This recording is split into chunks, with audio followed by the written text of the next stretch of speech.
하나님의 말씀은 예레미야서 30장입니다. 하나님의 말씀은 예레미야서 30장입니다. 여호와께로부터 말씀이 예레미야에게 임하여 이르시니라. 이스라엘의 하나님 여호와께서 이와 같이 말씀하여 이르시기를 내가 내게 일러준 모든 말을 책에 기록하라. 여호와의 말씀이니라. 보라, 내가 내 백성 이스라엘과 유다의 포로를 돌아가게 할 날이 오리니 내가 그들을 그 조상들에게 준 땅으로 돌아오게 할 것이니 그들이 그 땅을 차지하리라. 여호와께서 말씀하시니라. 여호와께서 이스라엘과 유다에 대하여 하신 말씀이 이러하니라. 여호와께서 이와 같이 말씀하시되 우리가 무서워 떠는 자의 소리를 들으니 두려움이요 평안함이 아니로다. 너희는 자식을 해산하는 남자가 있는가 물어보라. 어찌하여 모든 남자가 해산하는 여자같이 손을 자기 허리에 대고 모든 얼굴이 겁에 질려 새파래졌는가. 슬프다. 그날이여, 그와 같이 엄청난 날이 없으리라. 그날은 야곱의 환난의 때가 되미로다. 그러나 그가 환난에서 구하여냄을 얻으리로다. 만군의 여호와의 말씀이라. 그 날에 내가 내 목에서 그 멍에를 꺾어버리며 내 포박을 끊으리니 다시는 이방인을 섬기지 않으리라. 그들은 그들의 하나님 여호와를 섬기며 내가 그들을 위하여 세울 그들의 왕 다윗을 섬기리라. 여호와의 말씀이니라. 그러므로 나의 종 야곱아, 너는 두려워하지 말라. 이스라엘아, 놀라지 말라. 내가 너를 먼 곳으로부터 구원하고 내 자손을 잡혀가 있는 땅에서 구원하리니 야곱이 돌아와서 태평과 안락을 누릴 것이며 뒤롭게 할 자가 없으리라. 이는 여호와의 말씀이라. 내가 너와 함께 있어 너를 구원할 것이라. 너를 흩었던 그 모든 이방을 내가 멸망시키리라. 그럴지라도 너만은 멸망시키지 아니하리라. 그러나 내가 법을 따라 너를 징계할 것이요 결코 무죄한 자로만 여기지는 아니하리라. 여호와께서 이와 같이 말씀하시니라. 내 상처는 고칠 수 없고 내 부상은 중하도다. 내 송사를 처리할 재판관이 없고 내 상처에는 약도 없고 처방도 없도다. 너를 사랑하던 자가 다 너를 잊고 찾지 아니하니 이는 내 악행이 많고 내 죄가 많기 때문에 나는 내 원수가 당할 고난을 내가 받게 하며 잔인한 징계를 내렸도다. 너는 어찌하여 내 상처 때문에 부르짖느냐. 내 고통이 심하도다. 내 악행이 많고 내 죄가 허다함으로 내가 이 일을 너에게 행하였느니라. 그러므로 너를 먹는 모든 자는 잡아먹힐 것이며 내 모든 대적은 사로잡혀갈 것이고 너에게서 탈취해 간 자는 탈취를 당할 것이며 너에게서 노략질한 모든 자는 노략물이 되리라. 여호와의 말씀이니라. 그들이 쫓겨난 자라 하며 시온을 찾는 자가 없은즉 내가 너의 상처로부터 새살이 돋아나게 하여 너를 고쳐주리라. 여호와께서 말씀하시니라. 보라, 내가 야곱 장막의 포로들을 돌아오게 할 것이고 그 거처들의 사랑을 베풀 것이라. 성읍은 그 폐허가 된 언덕 위에 건축될 것이요 그 보르는 규정에 따라 사람이 살게 되리라. 그들에게서 감사하는 소리가 나오고 즐거워하는 자들의 소리가 나오리라. 내가 그들을 번성하게 하리니 그들의 수가 줄어들지 아니하겠고 내가 그들을 존귀하게 하리니 그들은 비천하여지지 아니하리라. 그의 자손은 예전과 같겠고 그 회중은 내 앞에 굳게 설 것이며 그를 압박하는 모든 사람은 내가 다 벌하리라.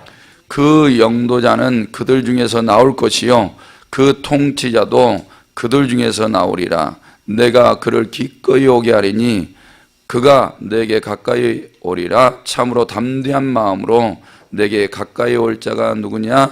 여호와의 말씀이니라. 너희는 내 백성이 되겠고 나는 너희들의 하나님이 되리라. 보라, 여호와의 노여움이 일어나 폭풍과 회오리 바람처럼 악인의 머리 위에서 회오리 칠 것이라. 여호와의 진노는 그의 마음에 뜻한 말을 행하여 이루기까지는 돌이키지 아니하나니 너희가 끝날에 그것을 깨달으리라. 아멘. 이렇게 고백하시겠습니다. 하나님 사랑합니다. 하나님 사랑합니다. 이 새벽에도 응답받고 돌아가시기를 주님의 이름으로 축복합니다. 오늘 본문 1절에서 11절은 구원의 약속입니다. 그리고 12절에서 17절은 치유의 약속이고 18절에서 24절에는 회복과 번영을 약속하고 있습니다. 1절에서 11절에 하나님께서 구원을 약속하고 있는 내용이죠. 이 내용을 책에 기록하라 이렇게 말씀하고 있습니다. 2절에 보니까 책에 기록하라. 이유는 그겁니다. 뱉은 말에 대해서 그것을 이루는 것을 내가 성취하는 것을 알게 하겠다는 거예요. 이제 뱉은 말을 책에다 기록해 놨으니까 증거가 되잖아요. 증거.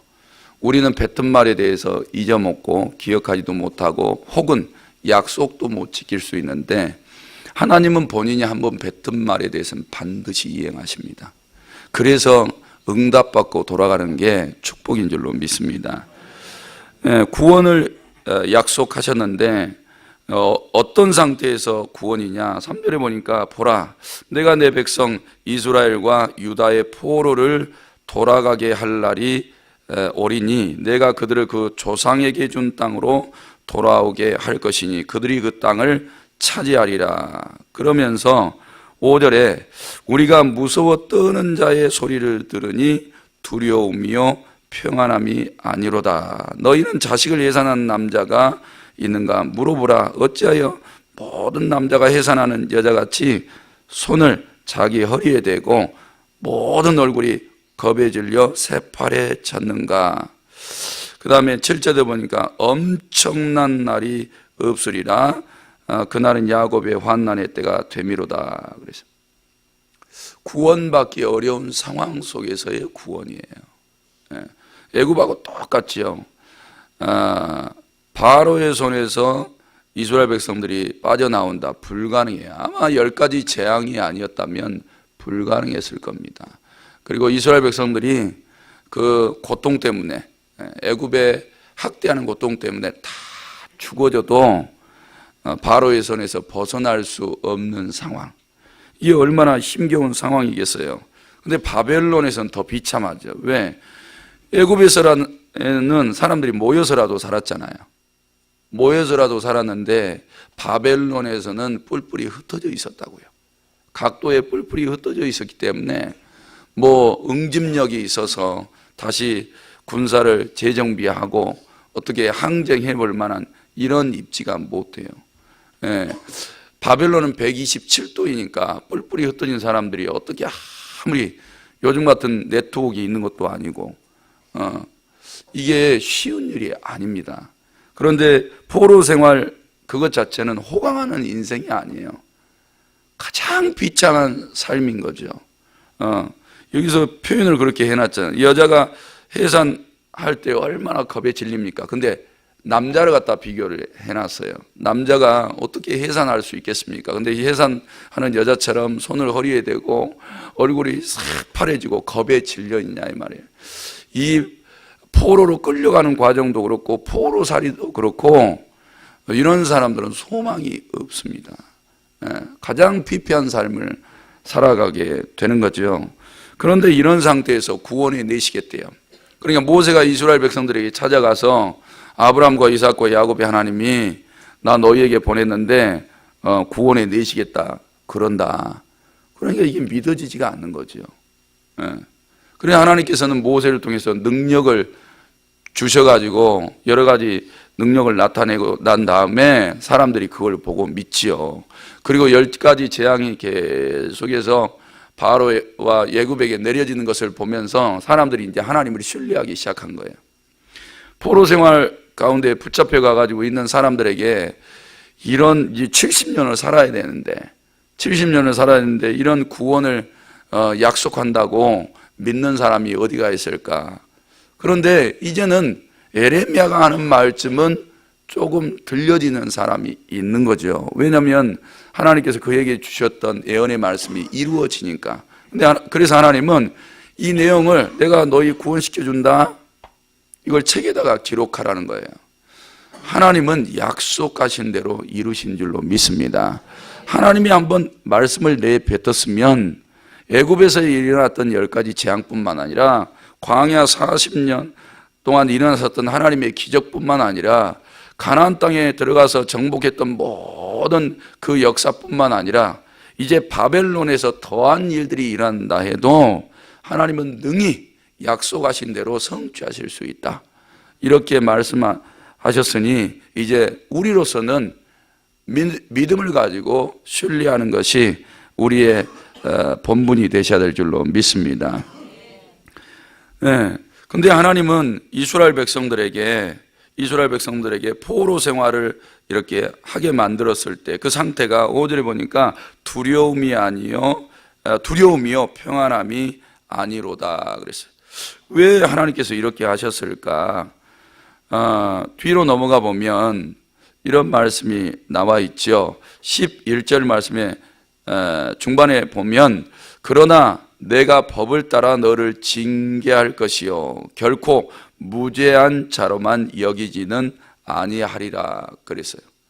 하나님께서 이들이 남유다와 이스라엘이 이렇게 포로로 끌려가서 고통을 당하는 이유가 이들의 죄 때문이었다는 거예요. 이들의 죄가 그들을 두렵게 하고 평안을 싹 걷어가 버렸다는 거예요. 성도 여러분, 이런 상태에서 받게 되는 징벌이라 할지라도 하나님은 구원을 예비하신 줄로 믿습니다. 하나님께서 구원을 이루기 시작하시면 무슨 일들이 벌어질 수 있느냐? 8절에 보니까 그날에 내가 내 목에서 그 멍에를 꺾어버리며 내 포박을 끊으리니 다시는 이방인을 섬기지 않으리라. 이런 일들이 벌어져요. 거짓 선지자들이 에레미야가 메고 있었던 멍에를 꺾어버렸죠. 그리고 2년 후에 바벨론은 망하고 유다는 포로에서 다시 돌아온다, 이렇게 했어요. 이게 사람이 꺾는다고 꺾어지냐 이 말이에요. 오히려 거짓 예언했던 그 선지자가 하나냐는 2달 만에 죽잖아요. 그러니까 사람이 말을 한다고 되는 문제는 아니라는 거예요. 그래서 우리는 이 일들을 행하실 수 있는 하나님 앞에 기도해서 받아야 돼요. 사랑하는 성도들도 가정에 어려움이 있으면 내가 어려움 금방 지나갈 거야 걱정하지 마, 이렇게 말한다고 되는 문제는 아니라는 거예요. 하나님 앞에 기도해서 응답받고 하나님께서 이제 너의 문제를 풀어주리라, 너의 멍에를 꺾어주리라, 이렇게 약속이 와야 이루어질 줄로 믿습니다. 9절에 보니까 그들은 그들의 하나님 여호와를 섬기며 또 그들을 위하여 세울 그들의 왕 다윗을 섬기리라 그랬어요. 왜 이렇게 이야기를 할까? 너희 힘으로는 이 바벨론의 멍에를 다 꺾을 수 없어요. 그 멍에를 풀어낼 수도 없어요.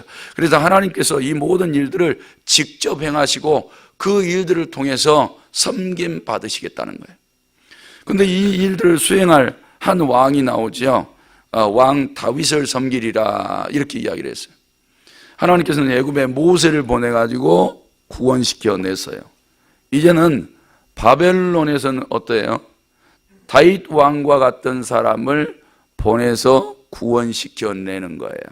근데 바벨론의 이런 역사를 보면 그런 인물이 등장하던가요? 소수의 포로들을 이끌어 나온 인물들이 있지만 가서 전쟁을 일으킨 건 아니에요.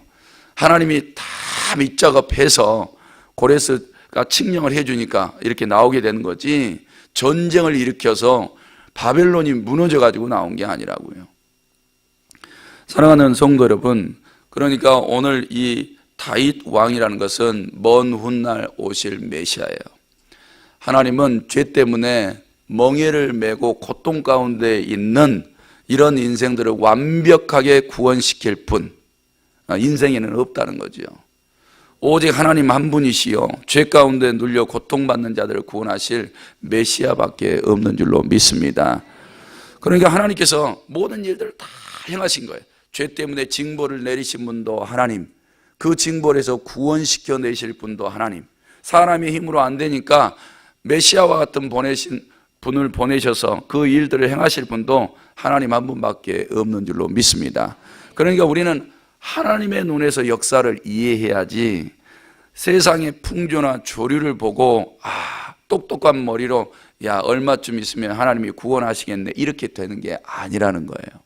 성도 여러분, 그러니까 나와 우리 가정과 우리의 인생도 하나님의 손에 모든 주권이 달려 있으니 하나님의 말씀의 눈을 통해서 하나님의 역사를 소망하시기를 바랍니다. 그리고 약속 붙잡고 기도하시기를 바랍니다. 그래서 하나님께서는 이제 구원을 수도 없이 약속하시죠. 10절에 두려워하지 말라. 이스라엘아 놀라지 말라. 네가 먼 곳으로부터, 먼 곳은 바벨론이죠. 먼 곳으로부터 구원하고 내 자손을 잡혀가 있는 땅에서 구원하리니 야곱이 돌아와서 태평과 안락을 누릴 것이며 두렵게 할 자가 없으리라. 하나님의 약속이면 그대로 이루어질 줄로 믿습니다. 그래서 내가 너와 함께 있어 너를 구원할 것이라. 하나님이 함께 주시면 내 개인에게 약속하신 일들 충분히 이루어지게 될 줄로 믿습니다. 사랑하는 성도 여러분, 그러니까 내 편에서도 하나님과 함께 한다는 것이 쭉 이어져야 돼요. 깨달아져야 돼요, 삶에서. 하나님 편에서 우리와 함께 해주신 것도 우리가 늘 이해하고 깨달으셔야 되지만 이 함께 해주신다는 게 끊어져 버리면 영적인 소통도 일어나지 않고 소망도 없고 약속도 분명하지 못해서 우리 편에서요. 분명하지 못하니까 고통에서 헤어나지를 못하는 거죠. 언제나 하나님이 우리와 함께 하신다는 것을 영적으로도 느끼시기를 바랍니다. 하나님의 말씀 붙잡고 의지하면서도 말씀을 통해 함께 하신 하나님을 이해하고 깨달으시기를 바랍니다. 그리고 믿음으로도 하나님이 우리와 함께 해주심을 굳건히 붙잡으시기를 바랍니다. 그분만이 함께 해주시면 구원자로 역사해 주실 줄로 믿습니다. 그리고 너를 흩었던 그 모든 이방을 내가 멸망시키리라. 그럴지라도 너만은 멸망시키지 아니하리라 그랬어요. 이런 하나님의 마음을 우리가 알게 돼요. 그 다음에 12절에서 17절은 치유의 약속을 하고 계시는 것을 봅니다. 12절에 보니까 네 상처는 고칠 수 없고 네 부상은 중하도다 그랬어요. 죄로 인한 상처예요. 그리고 포로 생활에서 벌어질 상처들이겠지요. 이런 상처와 부상을 누가 치유한단 말입니까? 이건 불가능합니다. 그러니까 제가 계산해 봐도 광야에서 약 200만 명의 식사를 먹이고 40년 동안 그걸 먹여서 가나안 땅으로 들어가게 한다는 거, 이게 불가능한 일이에요. 불가능한 일. 반대로 이와 연계해서 바벨론 땅에 상처받고 있는 그들, 비록 자기의 죄 때문에 그 벌어진 일들이지만 이런 상처를 싸매 줄 이가 누구예요? 그 모든 흩어져서 포로 생활하고 있는 그들을.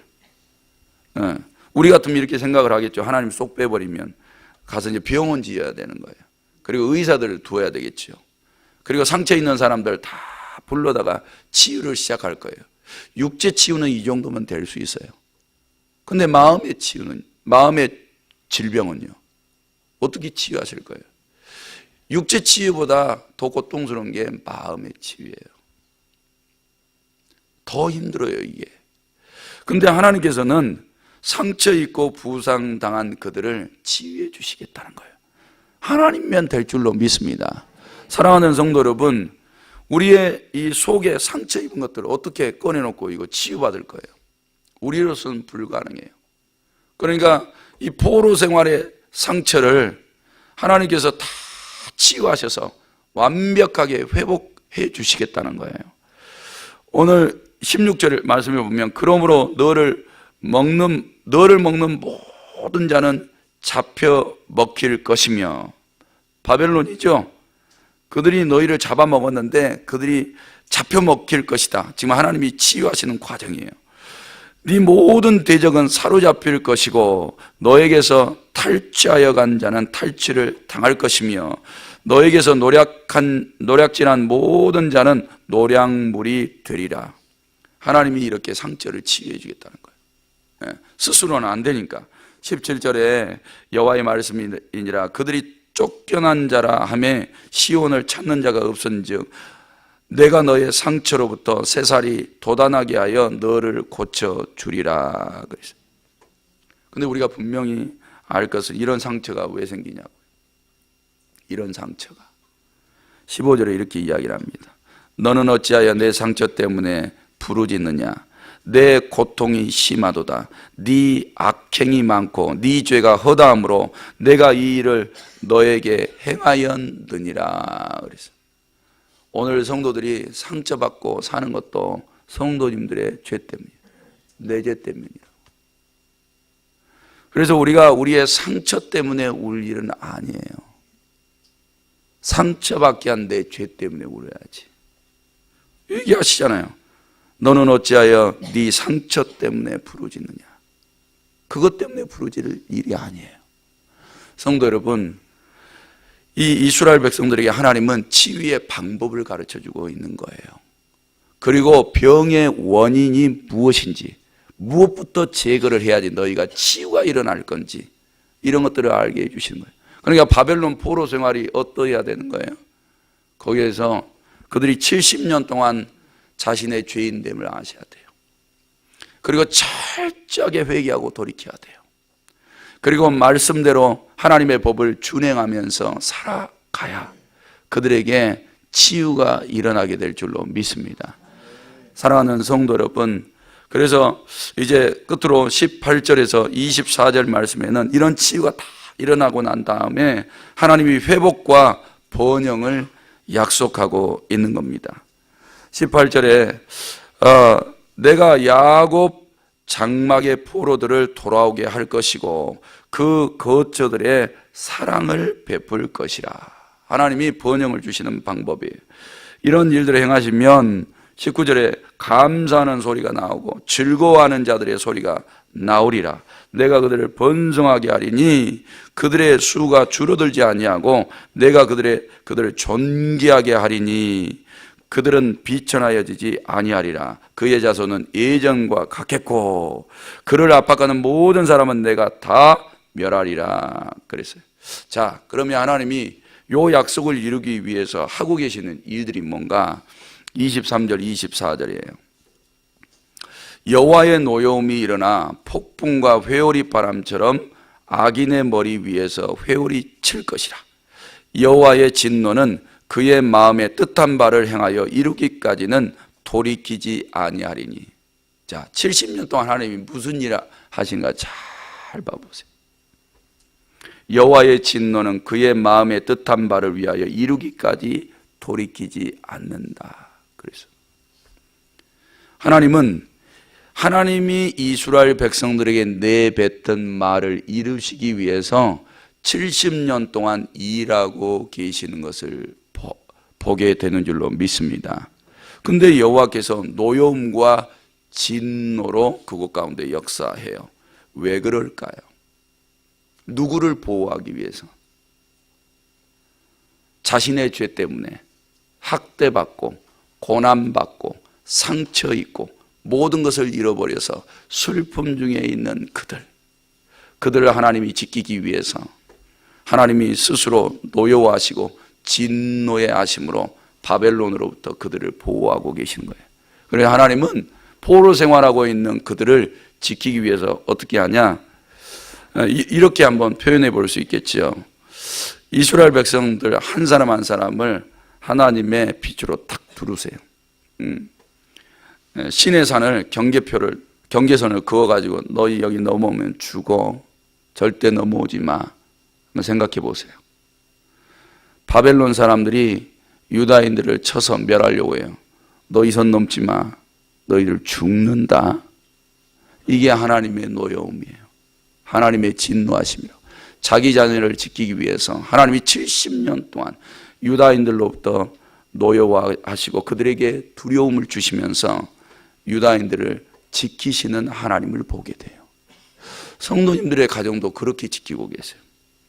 성도님들의 가정도 오늘 천사들을 보내주셔서 경계표를 탁 그으셔가지고 성도님들이 마귀에게 나들어오십시오라고 틈만 주지 않는다면 하나님이 성도님들을 탁 지키시고 보호하시면서 건드리지 마, 건드리면 너희 죽어. 그러면서 하나님의 이 진노하심과 노여워하심으로 그들을 겁주고 계신 거예요. 우리를 지키시고 보호하신 거죠. 사랑하는 성도 여러분, 오늘도 하나님은 일하고 계세요. 성도님들이 천국 들어갈 때까지 하나님은 약속하신 것을 이행해 주시기 위해서 지키시고 보호해 주고 계신다고요. 그런데 이런 하나님이 싫다고 배신 때리고 죄를 짓고 마귀 따라가 버리면 그 사람이 어떻게 구원받을 수 있겠어요? 그러니까 우리의 구원을 오해하지 마세요. 나는 내 멋대로 살아도 하나님이 알아서 구원시켜 주셔. 그런 성경은 없어요. 사랑하는 성도 여러분, 오늘 하나님의 말씀을 기억하시면서 우리를 구원해 내시기 원하시는 하나님, 구원해 내시기 위해서 계속해서 약속을 주시는 하나님, 그 하나님을 사랑하시기를 바랍니다. 그리고 그 하나님을 철저히 믿어서 그 하나님이 원하신 대로 살아가셔야 될 줄로 믿습니다. 포로 생활까지 하면서 이런 진리를 모르고 이 진리대로 살아가지 않는다면 그 사람은 이제 소망 없어요. 더 이상 소망 없어요. 여러분들 고통 중에서도 하나님 바라볼 줄 모르고 그분 앞에 나아갈지 모르고 그분 앞에 간구할지 모른다면 소망 없는 거예요. 하나님이 기회 주실 때 그분 의지하는 삶을 살아내시기를 바랍니다. 하나님 아버지, 이 시간도 주님 앞에 나와 11조 헌금, 감사 헌금, 일천 번제물, 소원 헌금 하나님 앞에 제목 드립니다. 우리 하나님 받아 주옵소서. 그리고 이것이 성경에 약속하신 대로 복이 되게 하옵소서. 그리고 사랑하는 성도들의 삶에서 가난과 고난이 물러가게 하시고 형통한 중에 하나님 사랑, 이웃 사랑하며 살게 하옵소서. 출타 중에 있는 담임 목사님, 사모님 기억하여 주시고 안전하게 돌아오게 하옵소서. 오늘도 기도하고 계실 터인데 그 입술에 복을 주셔서 응답이 이루어지게 하옵소서. 모든 영광 하나님 앞에 올려드리고 예수님의 이름으로 기도드립니다. 아멘. 말씀 생각하시면서 기도하시기 바랍니다.